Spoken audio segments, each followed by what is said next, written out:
fantasy sports coaches. Welcome to the Game Day Squad YouTube channel. You're one of two things right now, all right? You're either a Charlie Curnow owner, you had 10 sausage rolls over the weekend, and you're bloody over the moon about it, and rightfully so. Or you're a Will Ashcroft owner in a Dynasty League, and you are shaking in your boots about what happened over the weekend. Cal, which one are you? Mate, well, hello, firstly. I am both. I am a Charlie Curnow owner, but I've also got myself a few Ashcroft cards. Devastating to see him go down. Curnow was good, but the high of that definitely doesn't make up for the low of seeing Ash go down. So, but anyway, we did have good weeks. I'm sure we'll get into that in a second. Yes, and we are here because of Game Day Squad, delivering you round 20 of the Game Day Squad Aussie Rule show. We're going to be looking at a player's performance from a fantasy perspective and other fantasy breakdowns to help you all get game day ready. Now, I've been doing things a little bit differently on the show. I've got some timestamps down below, so if you're looking for something in particular, a particular player, topic, all of that good stuff, go down there and that can sort you out. But just stay here with us, sit back, enjoy the ride, because we're going to get into some footy, and I'm excited to talk about it. Cal, I know you're excited. You hinted you had a good week, so why don't we just start it off? Let's pull up your team. Let's see how good of a week it really was. Mate, the Peanut Butters had our best week in a long, long time. You and me, we wanted to crack the top 20 for some time, because you know what top 20 is? Packs. And we love opening packs here at Game Day Squad. So I finished there 15th. I zagged a bit on the Thursday live shows, you know. I went away from the two big ruckmen. I played Gorn. I brought in Tuke Miller as well, someone I hadn't played in a while. I went big on Charlie Curnow. That paid off massively. So overall, I'm really not too mad about how my team went. Really, really solid. 15th overall. I stay at 15th for the season. I don't know how much moving I'm going to be going from there. I'm trying to chase you. We'll get to where you are in a second, because top 10 is well and truly done for me now. So it's all about just trying to get as many top 20s as I can.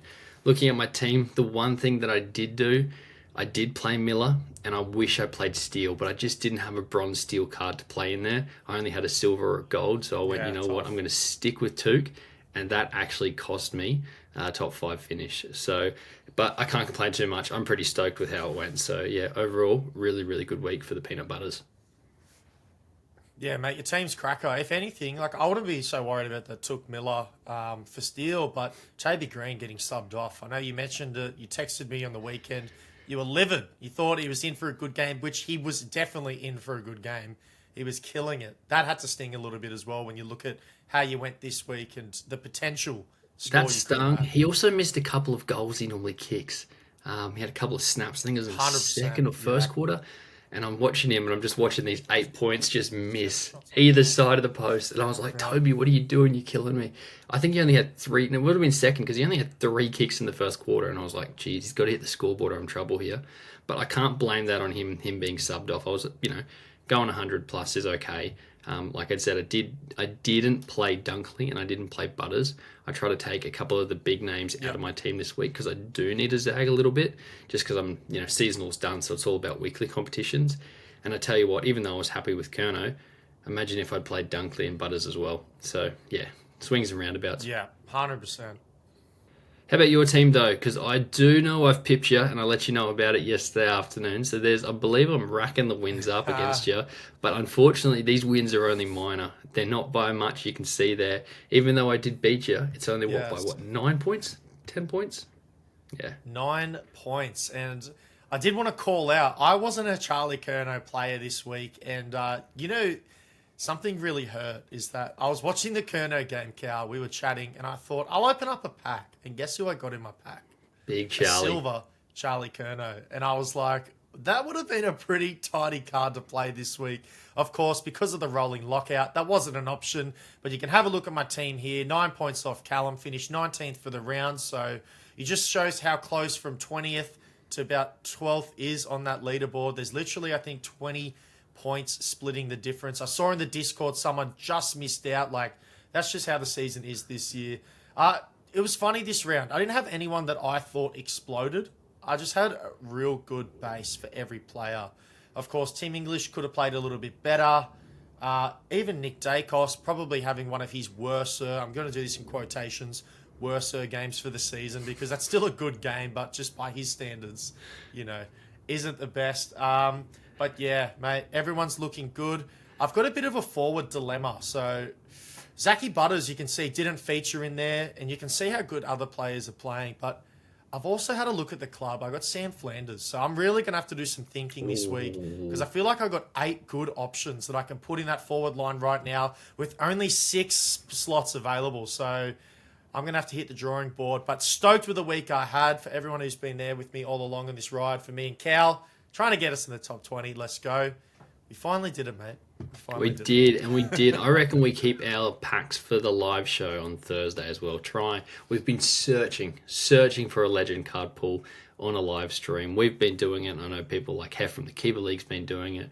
Lots of people opening packs for GameDay Squad, which we love to see, but we haven't had a legend live. So fingers crossed Thursday is the day. So send the pack gods your prayers for that.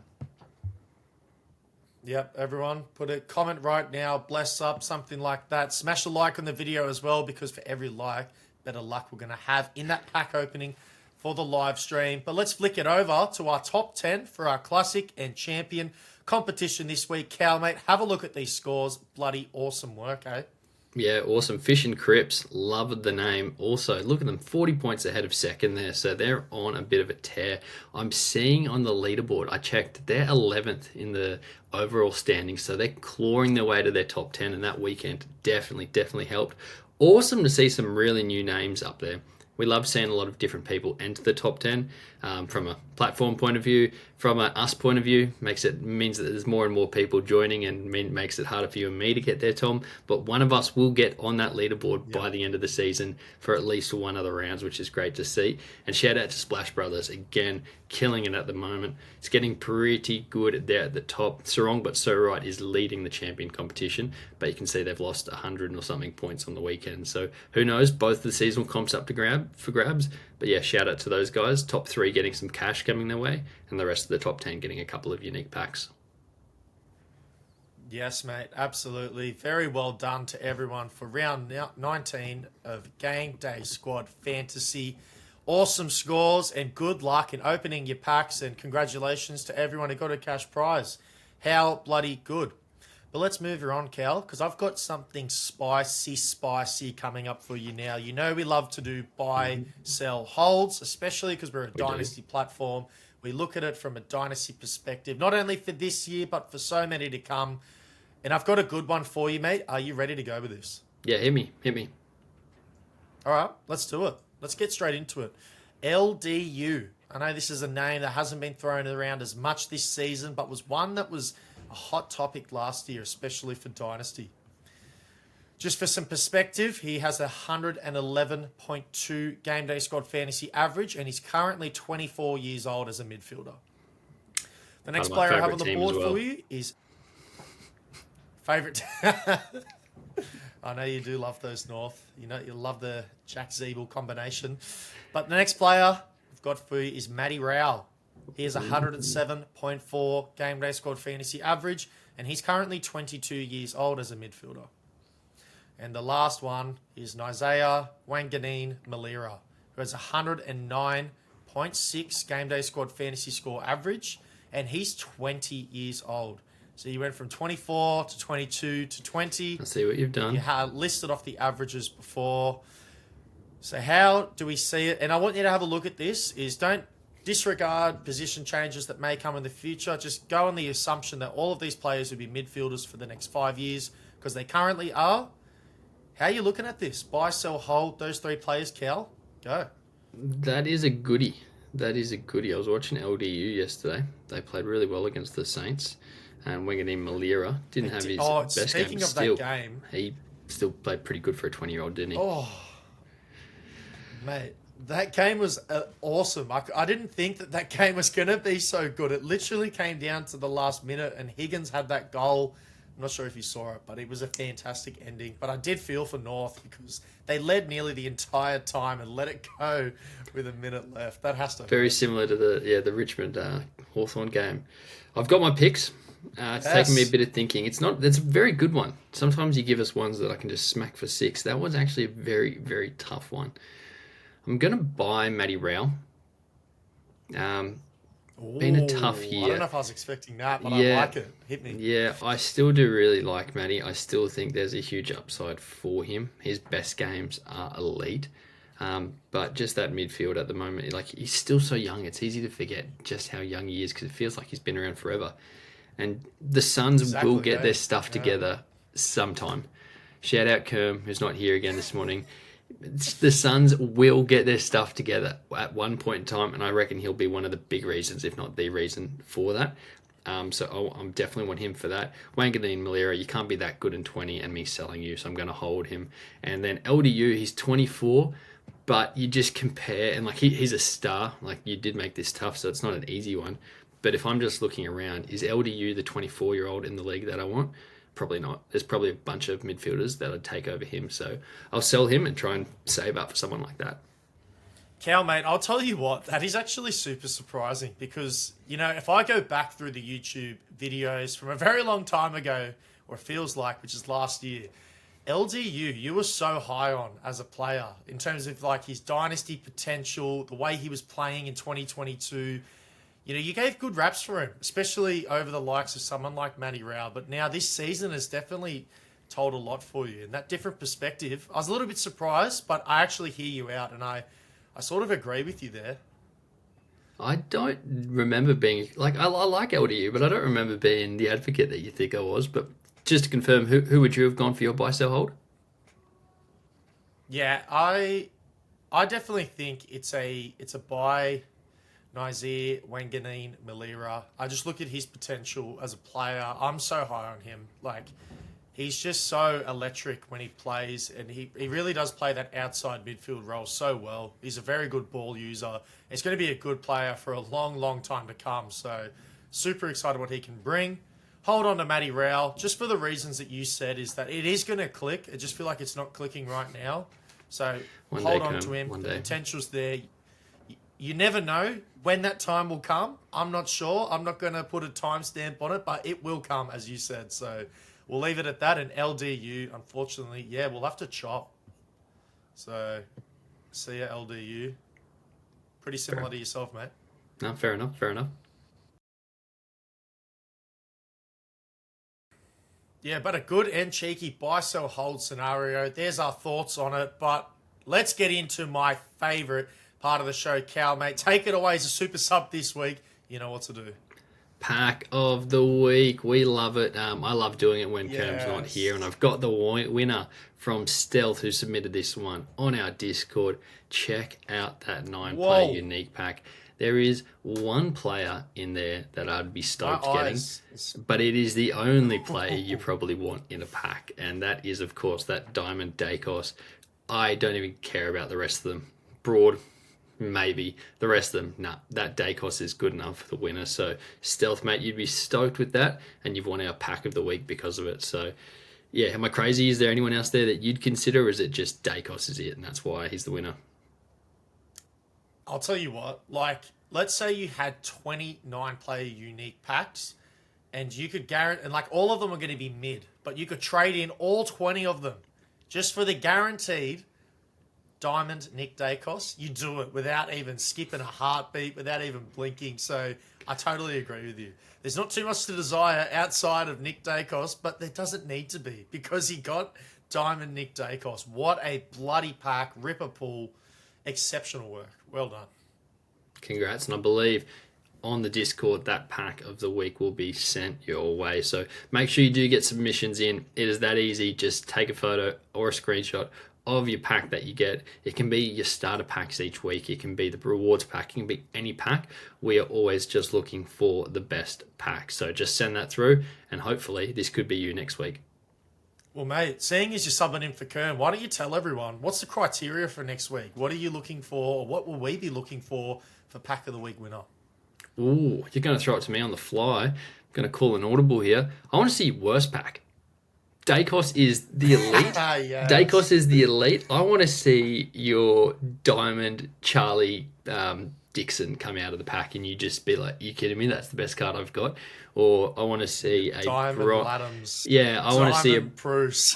yeah, a bronze Will Ashcroft or something. Just to, I want to see something terrible that you just don't want to get this week. I want to give a pack out for that person next week. I love the criteria, Send a little bit of pain, but receive a little reward in return. Love it, love it. But let's move it on to the next part of the show and the final part of the Aussie Rule show this week. Cal, take it away, mate, with your lock of the round. I've got all the segments this week. It's nice when Kerm's not here. I can just, got a bit of everything. A-rise, mate. Honestly, we could have missed this week because none of us hit. There's not been a single change to the lock of the round this week. Stinker. Community input, I can't remember the coach off the top of my head, but from the Thursday live show, went with me. We both went Max Gorn. I went 130. Brad Lee, there you go. He went 135, missed it. I think he got 126, so a couple of L's for us there. Correct. Kerm, do you remember who he went? Cogs. Gosh, do I remember who he went? Cogs. He did go Cogs, which I think Cogs finished with 107 this week. Bit of an off week for him, so missed as well. And yourself, you went Sarong, who honestly didn't do too bad on field. He scored you pretty well. Definitely was better than Brayshaw, but not enough to get you the chockies this week either. Yeah, 2 points off, unfortunately. Got him for 126, had 124 for the game. Yeah, I'll tell you what, that was a funny one because at three-quarter time, he was sitting on about 105 points. Yeah, and I was thinking, wow, he's really, really on pace. But that fourth quarter was a very weird quarter for him. He just was couldn't find the footy, was very not involved a lot, no tackles, no kicks, and that's what happens. Not too many points to give there, and then missed it. It's unfortunate, but we look forward to next week, don't we? Can't say I watched much of that game. My eyes were firmly fixed on the more exciting game for the Saturday night. I'll give you my pick this week. I'm going to go with someone who's been an absolute stud for me. And just watching him last night for the Saints, I can't not pick him. And I have made sure I haven't picked him this year because we know what happened with me picking Dawson twice. But I'm going to go Jack Sinclair, and I'm going to lock him in for 125 points this week. He's been in some form. I believe he's averaging 120 off that halfback, so 125 is a little bit more than his average for the year. But I do believe he's going up against Hawthorn this week. So I reckon he's going to have a bit of a field day. 125 might even be unders, but he's my pick. Interesting, but love it. Yeah, Sinclair's in some really, really good form. I know I was a little bit nervous at him at the start of the year in terms of his role, how he was playing. But since about round 5, he's really taken that halfback role with both hands and never let go of it. He's a fantasy stud, mate. So great pick. 125, you said, or 26? So 125, I'm going to lock him in for. 125. I believe you've gone the 126. I haven't. So what you can see there, I actually didn't update the score. I updated the player. So this week, I'm looking at James Sicily, who, all eyes are going to be on that game. You're going Sinclair. I'm going Sicily in the other side, down in the other defending group. I'm locking him in for 128 fantasy points. He's just an absolute stud. I haven't played my Sicily card yet this year, and I thought if I'm going to play it, I better go somewhat big, try to get some points on the board. So I'm super excited for that game. All eyes will be on for me and Cal, because not only do we play them in our teams for Game Day Squad, but now double incentive with Lock of the Round. How bloody good. Well, can I give you a secret? Okay, tell you a secret, I should say. I had Sicily for this week, and then I was scrolling through the pre-notes and saw that you had it, and I knew I'd cop an absolute barrage if I went with it. So I had to do a quick change. But I tell you what, Sicily is who I wanted to go. So yeah, well, what can I do? Kerms we don't have yet. We're gonna have. As I was gonna say, I'll give you the opportunity right now. Fair play. If you want to change it, I'll happily let you change it. But if you do want to stick to your guns and Sinclair, then all good. No, I can't change. I can't change because if I change, we'll both miss and Sinclair will go huge. So I'm going to keep the Sicily pick for later down the line. I'm going to store that in my pocket because he's someone who could get me 135, 140 if I need it. Kerm's pick we don't have, so you got to make sure you are staying tuned to our Thursday live show. Kicks off 5:45 Eastern time. That goes live here on YouTube, on our Facebook, on our Twitter, where we do some fun giveaways and also confirm our lock of the round picks and see who our community member picks for the week as well.